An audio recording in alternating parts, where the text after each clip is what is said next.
안녕하십니까. 반갑습니다. 우리 교회 영상이 새로워졌습니다. 감사합니다. 이제 실시간 예배 실황을 중계할 수도 있게 됐습니다. 헌신해 주신 분들께 진심으로 감사드립니다. 하나님 말씀 보겠습니다. 창세기 1장 27절과 28절입니다. 하나님이 자기 형상 곧 하나님의 형상대로 사람을 창조하시되 남자와 여자로 창조하시고 하나님이 그들에게 복을 주시며 하나님이 그들에게 이르시되 생육하고 번성하며 땅에 충만하라. 땅을 정복하라. 바다의 물고기와 하늘의 새와 땅에 움직이는 모든 생물을 다스리라 하니라. 아멘. 우리는 지금 성경 핵심 교리를 강의하고 있습니다. 성경을 조직적으로 공부하고 있는 셈이지요. 신학에서는 이것을 조직신학이라고 합니다. 참고로 여러분에게 지금 제가 강의하고 있는 것은 장로교의 조직신학자 벌콥의 조직신학과 침례교의 조직신학자인 구르뎀의 조직신학을 같이 여러분에게 말씀드리고 있다는 것을 설명해 드립니다. 조직신학의 맨 처음이 서론인데 서론에서 종교란 무엇인가, 그리고 종교와 관련해서 계시란 무엇인가, 그리고 그 계시가 바로 하나님의 자기 계시인 성경이라는 것을 말씀드렸습니다. 그래서 사실 서론에서 제일 중요하게 다루고 있는 것이 성경이지요. 하나님의 자기 계시인 성경. 그래서 우리는 하나님이 계시하신 성경대로 모든 것을 믿습니다. 그래서 두 번째 시간에 성경이 말씀하고 있는 하나님, 신론에 대해서 지금까지 공부를 쭉 해왔는데, 하나님의 존재와 하나님의 사역이 바로 신론이지요. 그래서 하나님은 어떤 분이신가, 공적 속성, 비공적 속성, 삼위일체 하나님에 대해서도 말씀을 드렸고, 그 다음에 하나님이 존재하신다면 하나님은 어떤 일을 하시는가, 크게 세 가지로 말씀을 드렸습니다. 작정 혹은 예정, 그리고 그 작정과 예정하신 대로 창조하시고, 그리고 끝나는 것이 아니라 섭리하시는 하나님이라는 것을 말씀드렸습니다. 이제 오늘부터 인간론에 대해서 말씀을 드리려고 합니다. 인간론을 크게 세 쪽으로 나누면, 첫째 원시상태 인간, 두 번째 타락한 인간, 세 번째 재창조된 인간, 그렇게 나눌 수가 있습니다. 원시상태 인간이라는 것은 창조된 인간을 말하고, 타락한 인간은 범죄한 인간을 말하죠. 그리고 범죄한 인간을 다시 구원한 사건을 재창조된 인간 혹은 구원받은 인간이라고 그렇게 말합니다. 오늘부터 이제 제1편 원시상태 인간에 대해서 말씀을 드리도록 하겠습니다. 당연히 맨 첫 번째로 생각해야 될 것이 인간의 기원이지요. 특별히 교의학과, 다시 말하자면 조직신학과 인간론에 대해서 말씀을 드린다면, 성경 계시는 하나님과 인간관계의 기록으로서 하나님이 인간을 위한 구속 계시라고 볼 수 있습니다. 그러니 마땅히 성경이 말하는 하나님에 관한 지식을 공부했으면 이제 성경이 말하는 인간에 관한 지식을 공부해야 될 시간이지요. 그런 면에서 하나님에 관한 지식과 인간에 관한 성경의 지식이 완전한 지식이라고 볼 수가 있습니다. 우리는 신학적 인간학은 성경만을 근거로 한다는 것을 인정하고, 인간의 경험이 가르치는 내용을 하나님의 성경 말씀에 비단해서 해석하고 있습니다. 다음으로 생각할 것은 인간의 기원에 관한 성경적인 서술입니다. 인간의 기원을 성경은 명백하게 말씀하고 있는데, 창세기 1장 27절과 26절과 27절이고, 그 다음에 창세기 2장 7절과 21절로 23절입니다. 그러니까 인간 기원에 대해서 1장에서도 기록을 하고 있고 2장에서도 기록을 하고 있습니다. 이것을 고등비평가들, 우리가 받아들일 수 없는 자유주의 신학자들이죠. 고등비평가들이 주장하는 이중설 설화설을 주장하고 있는 것은 아니지요. 두 개의 설화는 각각 그 내용이 의미가 있습니다. 첫 번째 기록인 창세기 1장은 만물의 창조를 그 일어난 순서대로 서술한 것이고, 두 번째 기록 창세기 2장은 피조물과 피조물의 왕이라고 할 수 있는 인간의 관계를 말하고 있습니다. 그러므로 인간의 기원을 말하기보다 인간의 가족 역사를 가리킵니다. 그래서 아담과 하와를 창조하시고 그 가족을 만드시고 에덴을 만들고 에덴 속에서 살도록 하시는 과정들이 2장에 기록되어 있죠. 그래서 창세기 2장 4절에 보면 이것이 천지가 창조될 때에 하늘과 땅의 내력이니 그랬어요. 여기서 내력이라는 말이 톨레토트라는 말인데 계보, 족보를 말합니다. 그러니까 가족적인 의미가 있다고 볼 수 있지요. 인간 창조는 다른 생물들과 구별되는 몇 가지 특징이 있습니다. 5가지로 말씀을 드리겠습니다. 첫 번째로 인간 창조 앞에는 하나님의 경륜이 선행된다는 것입니다. 무슨 말이냐면은 먼저 하나님의 계획이 있었다는 것이죠. 그것을 우리가 신론에서 공부할 때는 하나님의 작정 혹은 하나님의 예정이라고 그랬죠. 창세기 1장 26절을 보겠습니다.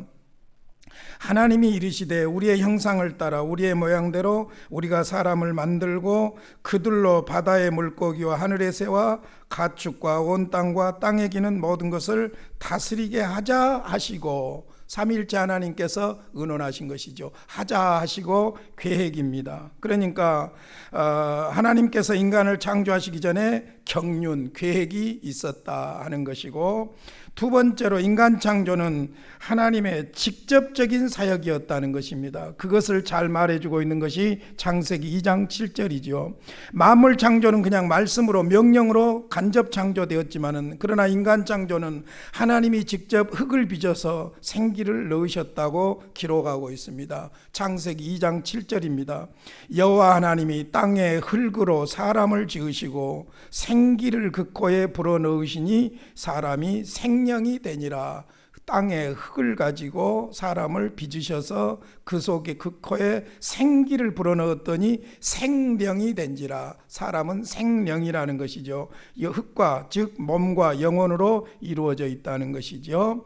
세 번째 특징은 하등동물과 달리 인간은 하나님의 형상을 따라 창조되었습니다. 이것이 인간 기원에 있어서 아주 중요한 부분이고 인간 존재론에 있어서 아주 중요한 근거 구절이라고 볼 수 있습니다. 우리가 잘 아는 창세기 1장 27절입니다. 하나님이 자기 형상 곧 하나님의 형상대로 사람을 창조하시되 남자와 여자를 창조하시고 그랬어요. 하나님의 형상대로 창조했다. 남자와 여자를 창조했다. 여기서 꼭 기억해야 될 것이 하나님의 형상입니다. 우리의 존재와 인권과 우리의 모든 소중한 근거가 바로 하나님의 형상이라는 데 있지요. 그 다음 네 번째로 인간은 두 가지 다른 요소들로 구분되어 있다는 겁니다. 그러나 두 가지가 둘이 아니고 하나이지요. 영혼과 육체를 말합니다. 성경의 많은 구절들이 이것을 증명하고 있는데 창세기 2장 7절에서 하나님이 직접 창조하신 말씀 속에 드러나 있지요. 흙으로 사람을 지으셨다. 생기를 그 코에 불어넣으셨다. 사람이 생명이 되었다. 그래서 인간은 영혼과 육체로 되어 있다. 분리할 수 없고 뗄 수 없는 하나로 보는 것이죠. 마지막 다섯 번째로 인간은 즉시 높은 지에 올랐다. 무슨 말이냐면은 하나님의 형상으로서 모든 피조물의 왕으로 등극하고 모든 피조물을 다스리는 권세를 하나님으로부터 부여받았다는 것이지요. 다스리라.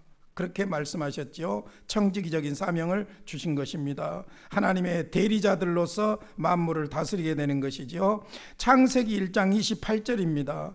하나님이 그들에게 복을 주시며 하나님이 그들에게 이르시되 생육하고 번성하여 땅에 충만하라. 땅을 정복하라. 바다의 물고기와 하늘의 새와 땅에 움직이는 모든 생물을 다스리라 하시니라. 복을 주셨고 그 복으로 생육하고 번성하게 하셨고 그리고는 땅을 다스리라고 명령을 주셨습니다.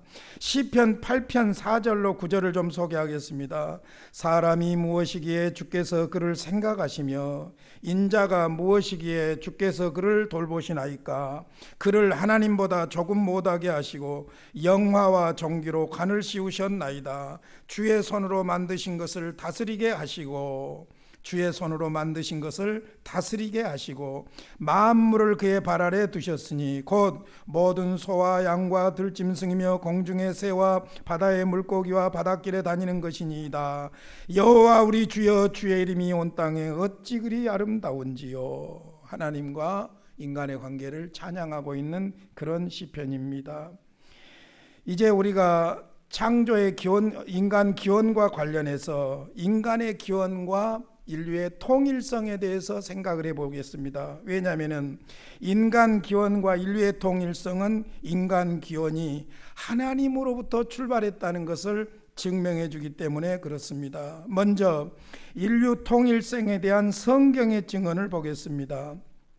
성경의 증언은 인류가 한 쌍의 부부에게서 유래했다고 가르칩니다. 그것이 창세기 1장 27절에 남자와 여자로 창조했다는 내용과 창세기 2장 21절로 23절에 여자를 창조한 그 내용 가운데 연결되어 있습니다.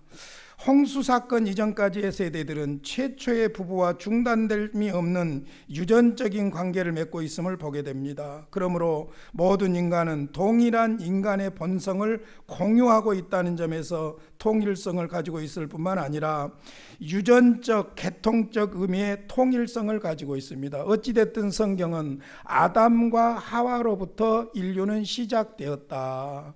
그래서 사도행전 17장 25절로 26절에서는 이렇게 증언하고 있습니다. 또 무엇이 부족한 것처럼 사람의 손으로 섬김을 받으시는 것이 아니니 이는 만민에게 생명과 호흡과 만물을 친히 주심이라. 인류의 모든 족속을 한 혈통으로 만드사 온 땅에 살게 하시고 그들의 연대를 정하시며 거주의 경계를 한정하셨으니 이는 사람으로 혹 하나님을 더듬어 찾아 발견하게 하려 하심이로되 그는 멀리 계시지 아니하도다. 인류의 모든 족속을 한 혈통으로 만드셨다. 온 땅에 살게 하셨다. 그들의 연대를 정하시고 거주의 경계를 한정하셨다. 그러니까 성경은 한 부부, 한 쌍의 부부로부터 인류가 시작되었다는 것을 증명하고 있습니다. 그 다음에 이제 인간의 범죄와 구원에 관한 문제에 있어서도 이 통일성이 유효합니다. 인류의 최초의 범죄에 있어서나 그리스도 안에서 인류의 구원에 있어서도 그 기초가 되는 것이죠. 무슨 말이냐면은 최초의 사람 아담이 타락함으로 말미암아 아담 안에서 모든 인류가 죄인이 되었고 이제 둘째 아담이신 하나님이신 예수님께서 인간의 몸을 입고 오셔서 그들의 죄를 대신하여 십자가에 죽으심으로 말미암아 둘째 아담 안에서 인류에게 구원이 들어오게 되었다는 것입니다. 그래서 로마서 5장 12절과 19절에 보면 이것을 정확하게 설명하고 있지요. 그러므로 한 사람으로 말미암아 죄가 세상에 들어오고 죄로 말미암아 사망이 들어왔나니 이와 같이 모든 사람이 죄를 지었으므로 사망이 모든 사람에게 이르렀느니라. 한 사람이 순종하지 아니함으로 많은 사람이 죄인 된 것 같이 한 사람이 순종하심으로 많은 사람이 의인이 되리라. 한 사람 순종하지 않는 사람은 첫째 아담을 말하고 한 사람 순종한 사람은 바로 둘째 아담인 예수 그리스도를 말하죠. 그러니까 인류의 기원과 인류의 통일선과 인류의 죄와 인류의 구원과 깊은 관계가 있다는 것을 말할 수가 있습니다. 유명한 조직신학자인 쉐드가 그런 말을 했어요. 한 특수한 본질이 번식을 통하여 수백만의 개별적 본질 또는 인격으로 변형됐다. 개인은 공동 덩어리에서 분리된 부분적인 본성으로서 인간의 본성이 지니는 모든 속성을 가진 하나의 특별한 인격을 구성한다. 그러니까 시작은 아담과 하와로부터 시작해서 계속해서 번식을 해왔다는 것이고 분리된 모든 개인들이 각각 본성을 가지게 되었다는 그런 의미입니다. 그런데 인류의 통일성을 부정하는 이론들이 있습니다. 크게 세 가지로 말씀을 드릴게요. 첫째는 자동 발생설입니다. 고대 그리스인들의 주장인데 인간은 자동적인 발생에 의하여 땅에서 올라왔다고 합니다. 진화론이나 다를 바가 없다고 볼 수 있죠. 인간이 그냥 우연히 자연 발생적으로 생겨났다는 것입니다. 얼마나 허망합니까, 여러분? 인간이 그냥 생겨났답니다. 자연 발생적으로. 두 번째로 복수 아담론입니다. 전 아담론이라고도 하고 복수 아담론이라고도 하는데, 아담 이전에 이미 인간이 있었다는 것입니다. 아담 이전에 이미 인간이 있었다는 것이죠. 이것은 아담 전 인류 존재서라고도 관계가 있습니다. 주전 5,500년 아담이 등장하기 전에 그보다 더 열등한 인류가 이미 존재하고 있었다는 것입니다. 마치 진화론에서 열등한 원숭이가 점점 진화해서 인간이 되었다는 이론하고 별로 크게 다를 바가 없지요. 아담족보다는 열등하지만은 동물과는 다른 능력을 이미 가지고 있었다고 플레밍 같은 사람들이 주장을 하고 있습니다. 그러니까 인류의 통일성을 부정하면 인류의 기원론을 부정한다고 볼 수 있고 창조론을 부정한다고 볼 수 있지요. 그러나 인류 통일성에 대해서 성경은 명확하게 말씀하고 있을 뿐만 아니라 학문적으로도 입증이 되고 있는 것을 볼 수 있습니다. 첫 번째로는 역사로부터의 논증입니다. 역사가 증명한다는 것이죠. 무슨 말이냐면은 인류 모든 전통은 공통적으로 그 기원과 시조를 중앙아시아에서 찾습니다. 학문적인 이야기입니다. 인류 이동의 역사는 하나의 단일 중심으로부터 인류가 흩어져 나왔음을 보여준다고 합니다. 이것을 잘 말해주는 특이한 것이 하나 뭐냐면 제사제도예요. 제사제도를 보면 동양이나 서양이나 유사한 점이 있습니다. 예를 들어서 성경에 나와 있는 제사법하고 유교, 우리나라에서 주로 조상에게 제사해왔던 유교의 제사법도 보면은 하나님이 임재한다는 개념하고 신이, 조상신이 운감한다는 개념하고 비슷한 걸 볼 수 있죠. 예를 들어서 붉은색은 악기를 물리친다고 해가지고 우리 조상들은 팥죽을 좋아했던 것도 볼 수 있고, 또 뿐만 아니라 밥에다가 조상들에게 제사하는 모습을 보면 수저로 이렇게 십자가를 이렇게 꽂는 그런 경우들도 볼 수 있죠. 그러니까 인류학적으로 역사적으로 볼 때 인류의 모든 전통은 공통적으로 그 기원과 시조가 같다는 것을 말해주고 있다는 것이고, 특별히 종교적인 행사, 제사 제도를 보면 그 기원이 다 같다는 것을 발견할 수 있다는 것입니다.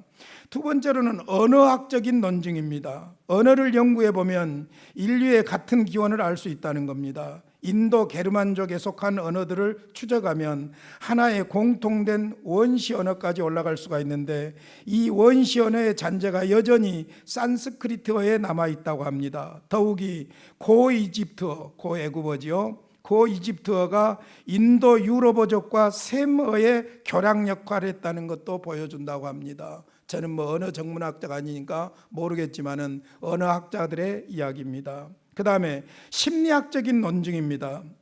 영혼은 인간의 구성적 본성 중 가장 중요한 부분입니다. 심리학은 어느 부족이나 어느 국가거나 간에 모든 사람의 영혼은 동일하다는 사실을 분명하게 보여줍니다. 인간은 동일한 동물적 욕망, 본능, 걱정, 동일한 경향과 능력, 그리고 오직 인간에게만 속한 고상한 자질, 지적이고 도덕적인 특징들을 공유하고 있다는 것이죠. 그러니까 모든 부족, 모든 국가가 다 몸만, 육체만 인정하는 것이 아니라 영혼, 심리적인 것까지를 다 포함하고 있다는 것을 통해서 인류의 통일성을 발견할 수가 있습니다. 네 번째로는 자연과학 혹은 생리학으로부터의 논증입니다. 비교 생리학자들의 공통된 판단은 인류가 오직 하나의 단일한 종으로 구성되어 있다고 말합니다. 종족들 간의 차이라는 것은 하나의 종 안에서의 다양성으로 간주된다는 것입니다. 그러니까 과학이 인류가 한 쌍의 부부로부터 유래했음을 입증하는 것은 아니지만, 그러나 그것이 있을 수 있는 하나의 가능성이라는 점을 과학도 충분히 보여준다는 말씀입니다. 그래서 역사적으로 보나 언어학적으로 보나 심리학적으로 보나 자연과학과 생리학으로 보나 인류는 한 쌍의 부부, 그 기원이 같다는 것을 증명하고 있다는 것이죠. 말씀을 정리해 보겠습니다. 인류 기원에 대해서 여러분, 창조론이 아니면 너무너무 허무한 거예요. 여러분 생각해 보십시오. 자연 발생했다, 남의 이야기로 말하지 말고, 인류라고 하니까 남의 이야기처럼 생각하지 말고 나의 이야기로 한번 생각을 해보세요. 내가 자연 발생적으로 생겨났다. 얼마나 허망합니까? 여러분 요즘 유행하는 코로나19도요. 조건이 갖춰져야 생기는 거예요. 곰팡이도 조건이 갖춰져야 생기는 거예요. 자연 발생적인 것이 아니죠. 어떤 면에서 추측하지 말고 예단하지 말고 내 생각대로 고집 피우지 말고 우리는 하나님과 인간에 대한 정확한 정보를 주시는 하나님의 자기 계시인 성경만이 인간의 기원과 성격을 정확히 규명한다는 사실을 믿어야 할 것입니다. 그러니까 성경만이 우리에게 하나님이 어떤 하나님이고 무엇을 하시는가, 인간이 어떤 존재인가 하는 것을 잘 말해 준다는 것이죠. 일단 오늘 첫 번째로 인간의 기원에 대해서는 창세기 1장 27절과 28절을 근거로 해서 하나님께서 인간을 창조하셨다, 그렇게 결론을 내릴 수가 있습니다. 우리의 근본, 우리의 뿌리를 말하는 것이기 때문에 너무나도 중요한 부분이죠. 그래서 창세기 1장 27절 28절 암송했으면 좋겠습니다. 우리 세 번 같이 읽어보겠습니다. 하나님이 자기 형상 곧 하나님의 형상대로 사람을 창조하시되 남자와 여자로 창조하시고 하나님이 그들에게 복을 주시며 하나님이 그들에게 이르시되 생육하고 번성하며 땅에 충만하라, 땅을 정복하라, 바다의 물고기와 하늘의 새와 땅에 움직이는 모든 생물을 다스리라 하시니라. 다시 한 번 더요. 하나님이 자기 형상 곧 하나님의 형상대로 사람을 창조하시되 남자와 여자로 창조하시고 하나님이 그들에게 복을 주시며 하나님이 그들에게 이르시되 생육하고 번성하며 땅에 충만하라, 땅을 정복하라, 바다의 물고기와 하늘의 새와 땅에 움직이는 모든 생물을 다스리라 하니라. 마지막 한 번 더 합니다.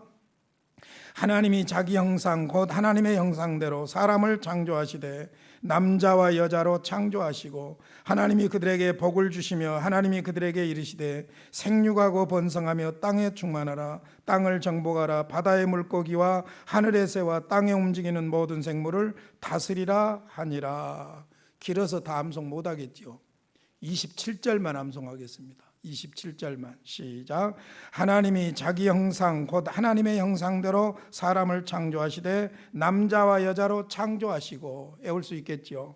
하나님이 형상대로 만들었다, 남자와 여자로 만들었다. 이게 핵심입니다. 다시 한번요. 시작.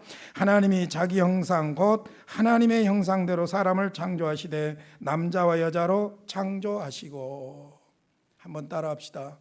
나는 하나님의 형상입니다. 감사합니다. 하나님의 형상으로서의 고귀함을 그리스도 안에서 새롭게 발견할 수 있기를 바랍니다. 고마우신 아버지, 은혜와 사랑을 감사합니다. 성경에서 말하는 귀한 진리들을 조직적으로 공부할 수 있는 기회를 주시니 감사합니다. 성경에 대해서 그리고 하나님에 대해서 공부하게 하시고 이제는 인간에 대해서 공부하게 하시니 감사합니다. 오늘 우리가 확실하게 하나 안 사실은 인간의 기원이 하나님임을 알았습니다.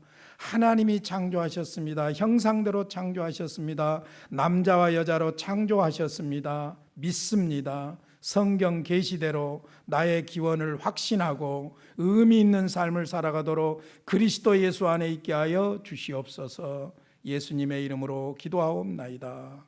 아멘.